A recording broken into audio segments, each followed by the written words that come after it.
Salut traders, c'est Dimitri de Forexagon. Aujourd'hui je réalise une petite vidéo de cours. C'est une vidéo qui est destinée aux traders débutants. Donc je voulais te montrer, si tu débutes dans le trading, comment lire et interpréter les graphiques boursiers. Je te parle des graphiques qu'on retrouve sur les plateformes de trading. Ce sont les graphiques utilisés par les traders pour analyser et intervenir sur les marchés financiers, donc que ce soit le forex et les actions ou n'importe quel autre marché. Donc avant de commencer, je t'invite à t'abonner à la chaîne YouTube en cliquant sur le bouton sous la vidéo pour être tenu informé des prochaines vidéos qui seront publiées sur la chaîne. Je te dis à tout de suite sur le partage d'écran.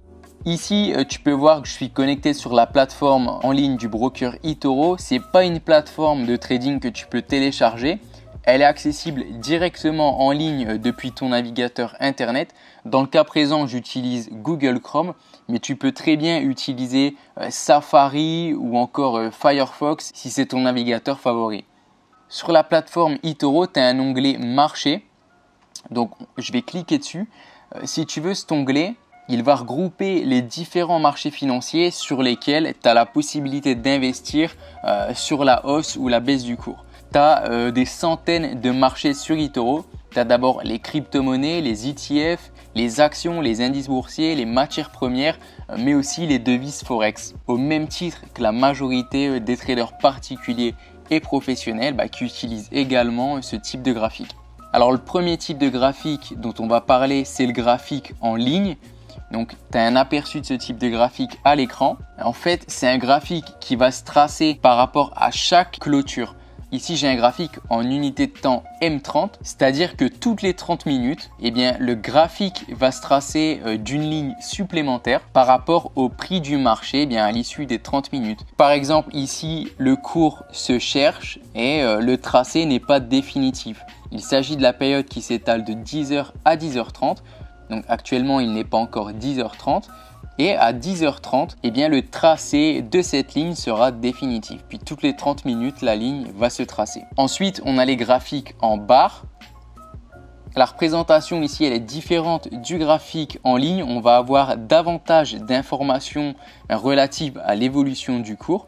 Donc, vous voyez qu'ici, toutes les 30 minutes, on a des espèces de barres qui se tracent sur le graphique. Donc, ici, il s'agit de la barre de 10 heures, c'est-à-dire qu'elle représente l'évolution du cours entre 10h et 10h30.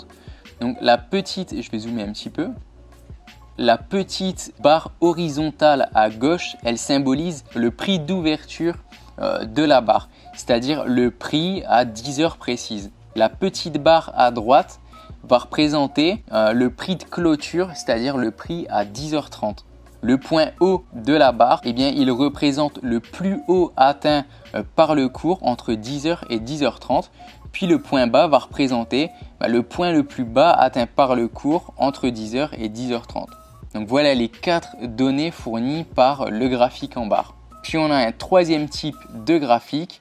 C'est le graphique en bougie, également appelé le graphique en chandelier japonais. Cette représentation graphique, elle va nous fournir les mêmes informations que le graphique en barre, c'est-à-dire le prix d'ouverture, le prix de clôture, le plus haut et le plus bas de la période. Mais disons que visuellement, c'est plus joli de regarder un graphique en chandelier japonais et c'est peut-être plus parlant, plus facile à interpréter d'un simple coup d'œil. Les chandeliers japonais, ils sont formés d'un corps généralement rouge ou vert. Ça peut être blanc ou noir. Enfin, vous pouvez personnaliser ces couleurs.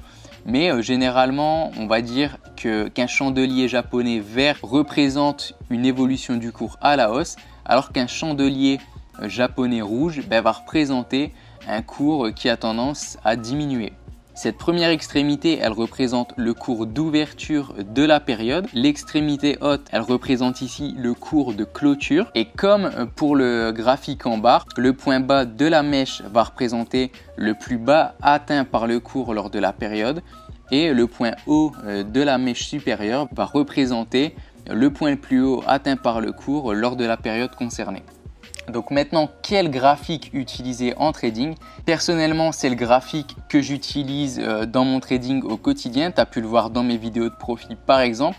Et c'est le graphique qu'utilise la majorité des traders, que ce soit des traders indépendants, particuliers ou professionnels. Il y a plusieurs raisons qui font que j'inclus ce type de graphique dans mes analyses. Donc premièrement, c'est relativement simple à interpréter. On sait d'un coup d'œil si le marché est haussier ou baissier grâce à la couleur des chandeliers japonais. Ici, c'est simple de se faire une idée de la direction du cours. Ensuite, les chandeliers japonais, ils facilitent la lecture du marché, la lecture de la tendance et de sa force. Ici, par exemple, les chandeliers japonais ont tendance à être plutôt vert que rouge, donc c'est-à-dire que la tendance est plutôt haussière. Et on remarque aussi qu'ils sont de plus en plus larges. Ici, on a un chandelier qui est assez large, donc ici le marché se cherche un peu. On a un chandelier qui est davantage large, ici encore plus large, donc ça témoigne de la force de la tendance haussière. Donc grâce au chandelier japonais, on peut jauger de la force du marché, de sa volatilité, mais aussi de l'épuisement d'une tendance. Par exemple, ici on remarque que le cours était inscrit dans un mouvement haussier. Sur ce chandelier, il a atteint 1,1836.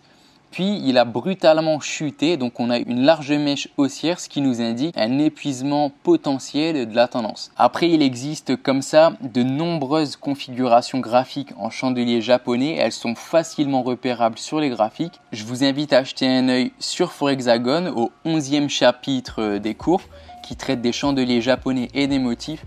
Et on y aborde les différentes figures qui peuvent servir à jauger si le marché est plutôt baissier ou s'il est plutôt haussier et si on va privilégier les prises de position à l'achat ou à la vente. Voilà, j'espère que cette petite vidéo au sujet des graphiques, elle t'aura aidé, notamment si tu es débutant en trading. N'hésite pas à t'abonner à la chaîne pour être alerté de la mise en ligne des prochaines vidéos qui, j'espère, vont t'aider à progresser en trading. Je te souhaite une excellente journée, beaucoup de profit et je te dis à très bientôt dans les prochaines vidéos.